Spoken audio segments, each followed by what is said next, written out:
পশ্চিমবাংলার প্রথম মুখ্যমন্ত্রী যাকে চুরি করতে দেখা গেছে, আর কোন মুখ্যমন্ত্রীকে চুরি করতে দেখা যায়নি। শুভেন্দুর মতন বড় চোর পশ্চিমবঙ্গে কেউ নেই, ও চুরি করে জিতেছে।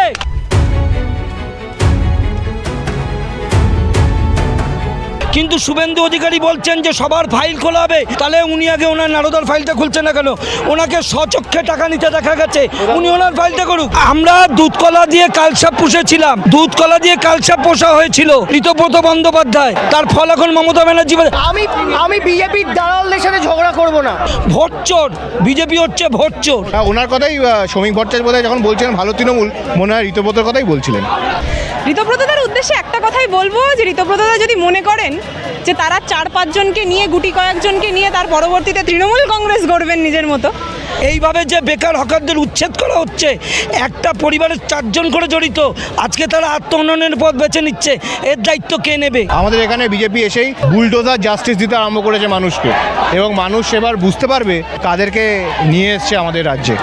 দিল্লি, ইউপি, মহারাষ্ট্র, কোথাও সবকা বিকাশ হয়নি, বেটি পড়াও বেটি বাঁচাও হয়নি, এবং আমাদের এখানেও হবে না। তৃণমূল কংগ্রেসের একাধিক নেতাদের ওপর কিন্তু নামের আগে চোর স্লোগান দেওয়া হচ্ছে।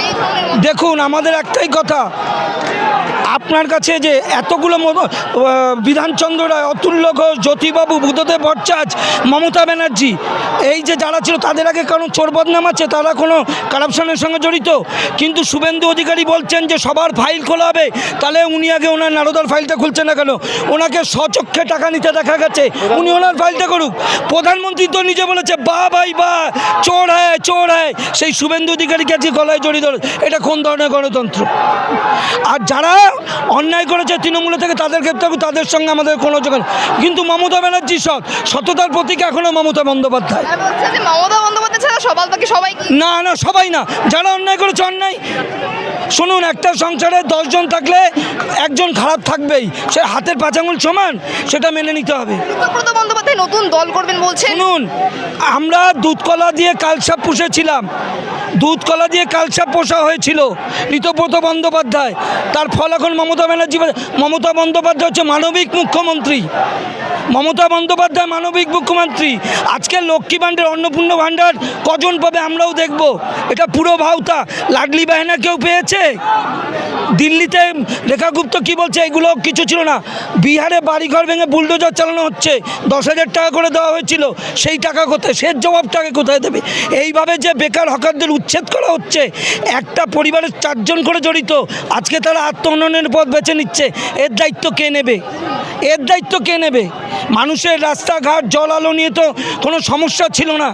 ওরা কি মানুষের ভোটে জিতেছে? ওরা গণতন্ত্র হত্যা করে এই নির্বাচনে জিতেছে। ভোট চোর, বিজেপি হচ্ছে ভোট চোর। ইউপি, বিহারের মতো কি পশ্চিমবাংলাতে বা ওরা তো যারা নমিনেশন সাবমিট করতে যায় বুলডোজার নিয়ে, যারা বিজয় মিছিল করে বুলডোজার নিয়ে, তারা বুলডোজারের রাজনীতি করবে। তারা বাংলা একটা অন্য কালচার আনতে চাইছে। আজকে বাঙালি ঘোর বিপদে, আমরা বাঙালিরা আজকে বিপদে। নারদার টাকা আছে, পশ্চিমবাংলার প্রথম মুখ্যমন্ত্রী যাকে চুরি করতে দেখা গেছে, আর কোনো মুখ্যমন্ত্রীকে চুরি করতে দেখা যায়নি। শুভেন্দুর মতন বড় চোর পশ্চিমবঙ্গে কেউ নেই, ও চুরি করে জিতেছে। ও হচ্ছে চুরি করে, নন্দীগ্রামেও জিতেছে, ভবানীপুরেও জিতেছে। গণতন্ত্রের হত্যাকারী শুভেন্দু অধিকারী, ও হচ্ছে পশ্চিমবঙ্গের সবচেয়ে বড় চোর। দাদা বলছে যে সাধারণ মানুষরা নাকি আপনাদের উপর, তৃণমূল কংগ্রেসের উপর ক্ষিপ্ত হয়ে গেছিল বলেই ভোটটা আবার রামের কাছে গেছে। আপনি যদি দেখেন, আপনার কাছে আমার একটা প্রশ্ন আছে, ভোট শেষ হয়েছে, নির্বাচন শেষ হচ্ছে, ব্যাটারি চার্জ 65%। আমি ছিলাম, আমি যাদবপুর বিধানসভার দেবব্রত মজুমদারের নির্বাচনী এজেন্ট ছিলাম। সেখানে যখন ভোট কাউন্টি গেছি, তখন মেশিনের চার্জ 85%। এটা কোন অলৌকিক, কোন ভৌতিক 95%? কোথার থেকে হয়? এটা কোন ধরনের গণতন্ত্র? 16,000 ভোটে এটা কোন ধরনের গণতন্ত্র? হকাররা নাকি দীর্ঘ 20 বছর কাজ করার পরেও তারা বেআইনি, এমনটাই বলছেন বিজেপি সরকার। কি বলবেন এই? দেখুন, আইনি বেআইনি প্রসঙ্গে পরে যাওয়া হবে। প্রথম কথা হচ্ছে যে যেই লোকটা ওখানে দোকান করছে, তাকে 3 মাস থেকে 6 মাসের একটা নোটিশ দেওয়া যেত, বা তার পুনর্বাসনের একটা ব্যবস্থা করা যেতেই পারত। এক রাতে এসে এরকম তুলে দিলে তাদের তারা রুজি রুটির কথা ভাবতে হবে, তারা কাল থেকে কী করবে। ওনারা যদি আগে জানতেন যে এই অবস্থা হবে তাহলে হয়তো বিজেপিকে ভোট দিতেন না। কিছু উপায় নেই, মানুষ এখন বিজেপিকে চেয়েছে, 5 বছরে ওনাদের দোকান যাক বাড়ি যাক, ওনাদেরকে বিজেপিকে তো মানতে হবে। আমি সমব্যথী হলেও কিছু করার নেই, কিন্তু মানুষ যেন মনে রাখে যে আগামী দিনে যখন ভোট দিতে যাবেন, আগামী দিনে মিউনিসিপ্যালিটি নির্বাচন হবে, তারপরের বছর পঞ্চায়েত নির্বাচন হবে, তারপরের বছর এমপি নির্বাচন হবে, ওনারা যেন মনে রাখেন যে এই দল এসে ওনাদেরকে এক রাতের মধ্যে কাজ ছাড়া ঘর ছাড়া করেছিল, সেটা যেন মানুষ মনে রাখে। আরেকটা বিষয় বলবো দাদা, এই যে ইউপি বিহারে তো বুলডোজার চলে, এবার পশ্চিমবাংলাও তো সেই জায়গায় চলছে তো। আমাদের এখানে বিজেপি এসেই বুলডোজার জাস্টিস দিতে আরম্ভ করেছে মানুষকে, এবং মানুষ এবার বুঝতে পারবে যে কাদেরকে নিয়ে এসছে আমাদের রাজ্যে। তার স্লোগান দিয়েছিল ভয় আউট ভরসা ইন সবকা সাথ সবকা বিকাশ। এখন কোথায় গেল? দেখুন, দিল্লি, ইউপি, মহারাষ্ট্র কোথাও সবকা সাথ সবকা বিকাশ হয়নি, বেটি পড়াও বেটি বাঁচাও হয়নি, এবং আমাদের এখানেও হবে না। যারা ভেবেছিলেন যে অন্নপূর্ণা ভাণ্ডার পাবেন, তারা এখনই বুঝতে পারছেন যে 12 পাতার ফর্ম দিয়েছে এই কারণেই, যাতে কোনো না কোনোভাবে উকুন বেছে বার করে যাতে কোনোভাবেই কাউকে না দিতে হয়, সেটার মতো করে উকুন বাঁচার মতো ওনারা উকুন বাঁচবেন। বন্দ্যোপাধ্যায় নতুন দল করবেন, তৃণমূল কংগ্রেস ভেঙে খান খান হয়ে গেছে, এমনই সব হেডলাইন আসছে বিভিন্ন চ্যানেল থেকে। ভালো তো করুক না, রাজনীতিতে তো কোনো বাধা নেই নতুন দল করতে, কিন্তু প্রথম থেকে করলে ভালো হতো, আরও মানুষ আরও অপশন পেতেন। কারণ উনি তো মমতা বন্দ্যোপাধ্যায়ের ছবি ব্যবহার করে ইলেকশনে লড়েছেন, তো সুতরাং উনি নতুন দল করুন, নিজের ছবি ব্যবহার করে উনি রাজনীতিতে নামুক। এসইউসিআই তো 1500 করে ভোট পেয়েছে প্রত্যেকটা কেন্দ্রে, উনি লড়ুক, লড়ে কটা ভোট পান আমরাও দেখবো, কোনো অসুবিধা নেই। রাজনীতিতে একটা দল থাকবে, আমাদের প্রতিপক্ষ হবে, আমরা লড়বো, কী আছে। শেষ হয়ে গেছে। হ্যাঁ, ওনার কথাই শ্রমিক ভট্টাচার্য বোধহয় যখন বলছিলেন ভালো তৃণমূল, মনে হয় ঋতব্রতর কথাই বলছিলেন। দিদি, তৃণমূল কংগ্রেসটাকে ভেঙে খান খান হয়ে গেছে, সমস্ত গদি মিডিয়ায় প্রচার করা হচ্ছে, দুটো দল হয়ে যাচ্ছে, ঋতব্রত বন্দ্যোপাধ্যায় আর Mamata Banerjee. Thank you for telling that সকল গদি মিডিয়ায় সেই জিনিসটা প্রচার করা হচ্ছে। আজকের দিনে দাঁড়িয়ে আমরা দেখতে পাচ্ছি যে কিভাবে বিরোধীরা সকল মিডিয়া চ্যানেল, যেটাকে আমরা চতুর্থ স্তম্ভ হিসাবে জানতাম, সেই চ্যানেলদেরকে কিনে তার পরবর্তীতে ইয়েলো জার্নালিজমটাকে খুব সুন্দরভাবেই একদম ফ্রন্ট ফেসে নিয়ে আসছে। কিন্তু কি জানো তো, দিন শেষে জনগণ কথা বলে। তো সেখানে আমি বরাবরই একটা কথা বলে থেকেছি যে এই জনগণ, এই নাগরিকরা স্পষ্ট করে দিচ্ছে যে বাস্তব কণ্ঠস্বর কারা।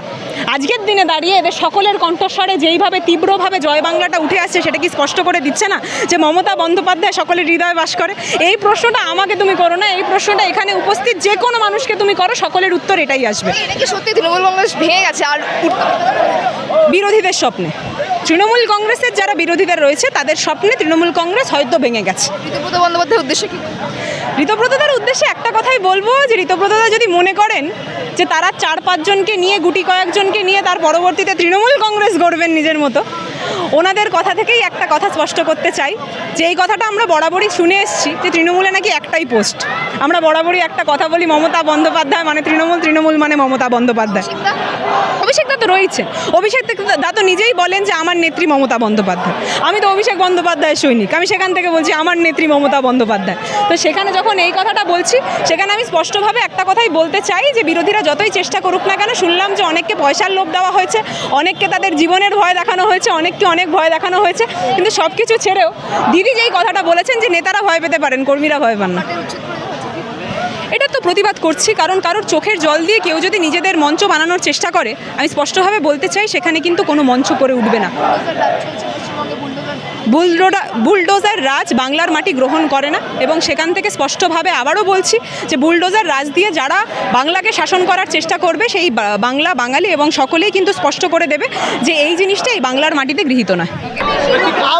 আমি বিজেপির দালালদের সাথে ঝগড়া করব না, আমরা লড়াই করতে এসেছি, মানুষকে উত্তর দেব, আমরা মানুষকে উত্তর দেব, পাবলিককে উত্তর দেব, বিজেপির দালালদের উত্তর দেব না। সব সিটিং, অশোক দেব বসে আছেন, কুণাল ঘোষ রাস্তায় রয়েছেন, শোভনদেব চট্টোপাধ্যায় আমাদের অপোজিশন লিডার, তিনি আছেন। আমার মনে হয় আপনারা বিজেপির চশমাটা খুলে একটু সাংবাদিকদের চশমাটা পরে আসুন, আপনারা বলতে পারেন।